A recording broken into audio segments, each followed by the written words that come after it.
This is a lesson on today's assignment, which addresses the effects flower bed and tone, theme, and purpose, and the identification of the tone, theme, and purpose. And we're going to use a statement on the assassination of Martin Luther King Jr. by Robert F. Kennedy. So first, what I'd like to do is just show you to kind of establish the context. So just watch this.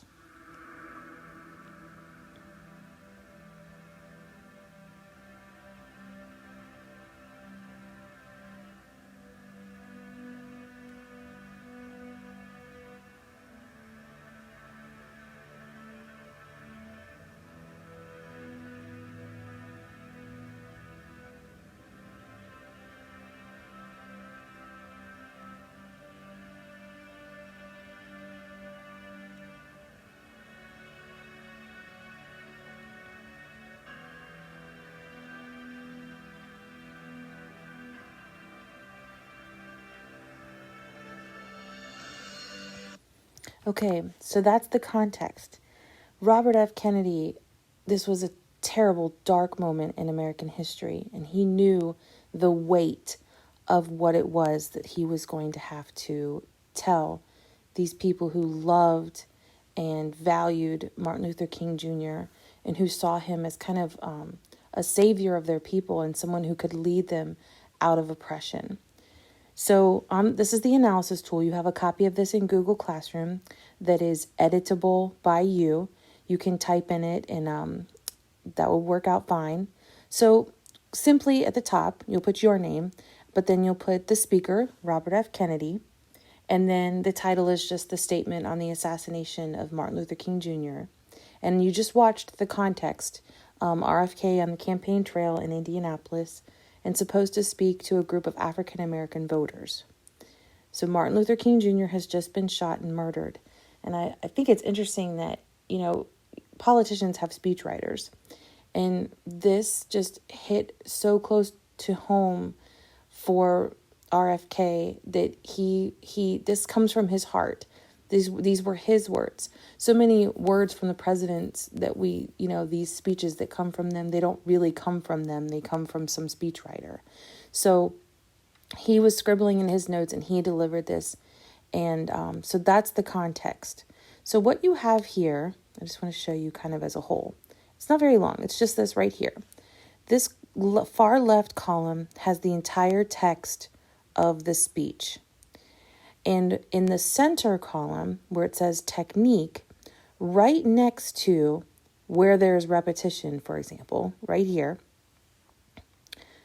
right next to this, there's an example of repetition. So if you see difficult and difficult, that's repetition.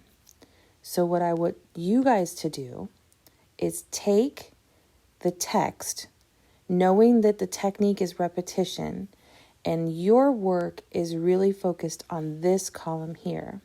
Now, sometimes it's helpful to use the stem, this shows or reveals. So you say, what does the repetition of the word difficult show in this speech? So I'm going to actually take two of the more difficult ones and walk you through this so that you can see what it is that is expected of you. But first, let's take a look at the instructions. It says highlight the operative portion of the text. And what is meant by that is, so I just did it for this one, difficult and difficult. That's operative. Those are the words that make this an example of repetition. So you do that first. So this is number one. Do that. The technique that the author uses is placed for you right next to the portion of the text that shows that technique in action. So that's what I mean by this. These two are that. In the far right column, identify the effect and or purpose of that technique. So again, use the stem, this shows or this reveals. So I'm going to take you down to this section right here. Now, I will tell you, I think you should know what most of these mean. but maybe you're a little rusty on illusion perhaps, and I might need to explain inclusive pronouns.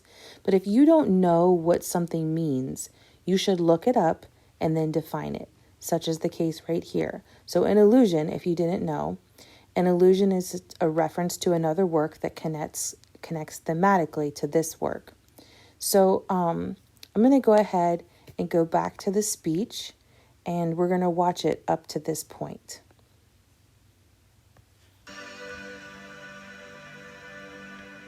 I have some very sad news for all of you, and I think sad news for all of our fellow citizens and people who love peace all over the world. And that is that Martin Luther King was shot and was killed tonight in Memphis, Tennessee. Martin Luther King dedicated his life to love and to justice between fellow human beings. He died in the cause of that effort. In this difficult day, in this difficult time for the United States, it's perhaps well to ask what kind of a nation we are and what direction we want to move in. For those of you who are black, considering the evidence evidently is that there were white people who were responsible, you can be filled with bitterness and with hatred and a desire for revenge. We can move in that direction as a country, in greater polarization, black people amongst blacks and white amongst whites, filled with hatred toward one another. Or we can make an effort, as Martin Luther King did, to understand and to comprehend and replace that violence, that stain of bloodshed that is spread across our land, with an effort to understand compassion and love. For those of you who are black and are tempted to be filled with hatred and mistrust of the injustice of such an act against all white people, I would only say that I can also feel in my own heart the same kind of feeling. I had a member of my family killed, but he was killed by a white man. But we have to make an effort in the United States. We have to make an effort to understand, to get beyond or go beyond these rather difficult times. My favorite poem, my favorite poet was Aeschylus.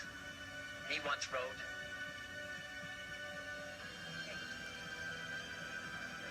"Even in our sleep, pain which cannot forget falls drop by drop upon the heart, until in our own despair, against our will, comes wisdom through the awful grace of God." So that gets us to this section where we are right now. So we've just watched the speech through to here, and we're to this spot, this illusion right here. So if we're marking the text, because part 1 of the instruction says to mark the operative words, the thing that makes this an illusion is referencing the poet. And I want to talk about a few things here. So it says in our sleep. So sleep is not a literal meaning of sleep here. Sleep means when you're not guarded. You're unguarded, and it's when you weren't expecting it. When not expecting it. It catch you out of your element, you're surprised. And when we're not expecting it, pain, which cannot forget, falls drop by drop. So the pain seeps in to the heart. Even when we're so grief-stricken. Basically, it's saying in our own despair, when we're grief-stricken, against our will sometimes, because when terrible things happen, we want to work through the anger. We want to be mad. We want to be we want to fight back against injustice. We feel entitled to our anger. It says, against our will comes wisdom through the awful grace of God. Now, it's important to know that the word awful here doesn't mean what we know awful to mean, which means really bad. This literally means full of awe. So when he says, when we aren't expecting it, pain can come in, and in our own despair, against our will, because we want to be angry and grief-stricken about what happens. We want to wallow sometimes. Comes wisdom through the full of awe, the grace of God. Now, over in this column, which is the most important column, it's the one we're going to talk about here. If you remember, I told you to use the stem, this shows or this reveals. What does using this illusion show?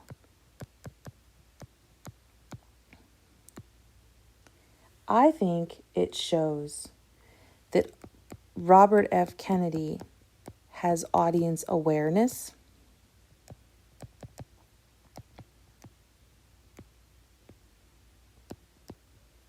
He knows that his audience would be comforted by words rooted in faith. Because the person who just passed so violently, whose life was taken prematurely, was a reverend. And he led people through his faith. So by referencing a poet who talks about how wisdom will come through the grace of God, this provides comfort to his audience. And it shows that RFK has audience awareness. It brings comfort because that's precisely the kind of thing that his audience needs to hear. They're grief-stricken.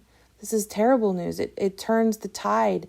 They were in the crux of the civil rights movement and making strides at gaining a better future and fighting oppression. And Martin Luther King Jr. was spearheading that. And he was the point person, the leader. And to have his life violently ended, I'm sure living in that time was a time of great uncertainty and a lot of fear. And so through this illusion, it honors Martin Luther King Jr. in his work as a reverend. Okay, so this is what I'm asking you to do. You take the text and then you mark the operative wording. So I'm going to say this last part right here, especially this part. And then you put in the effects column what that technique shows.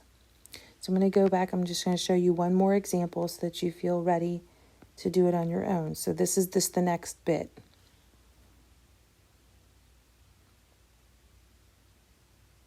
It's not division. What we need in the United States is not hatred. What we need in the United States is not violence and lawlessness, but is love and wisdom and compassion toward one another. Feeling of justice toward those who still suffer within our country, whether they be white or whether they be black. Okay, so that's this next section right here.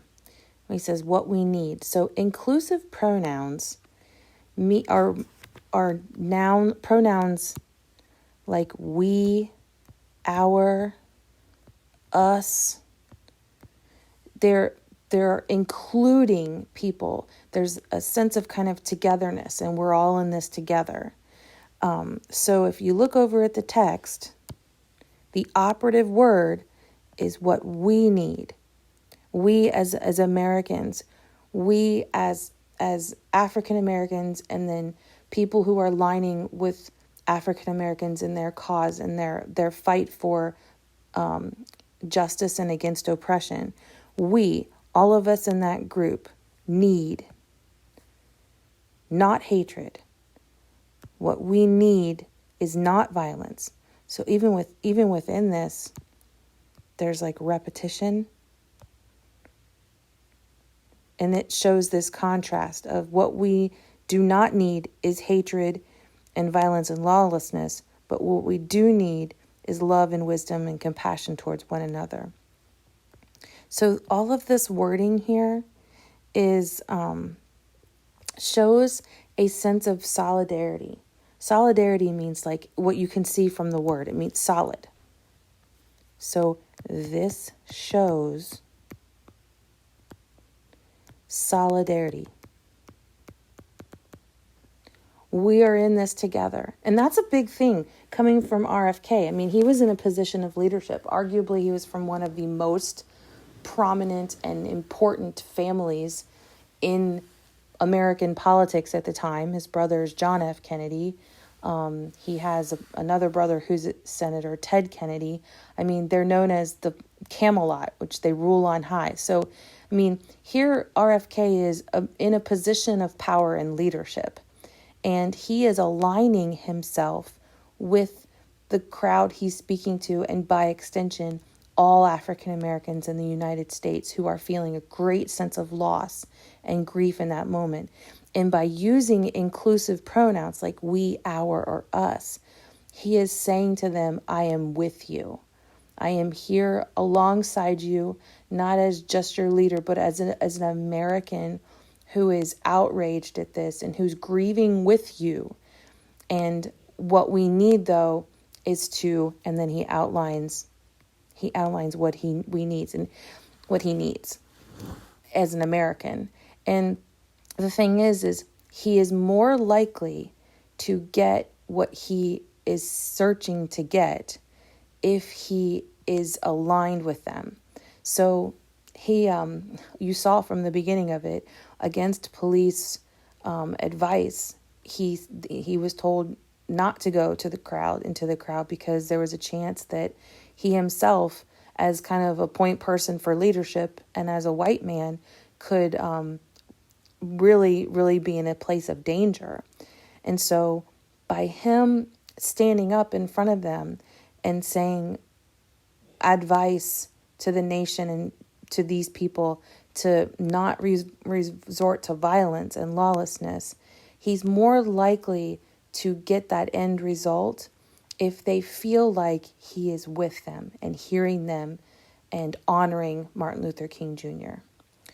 Okay, so your task is to complete this one,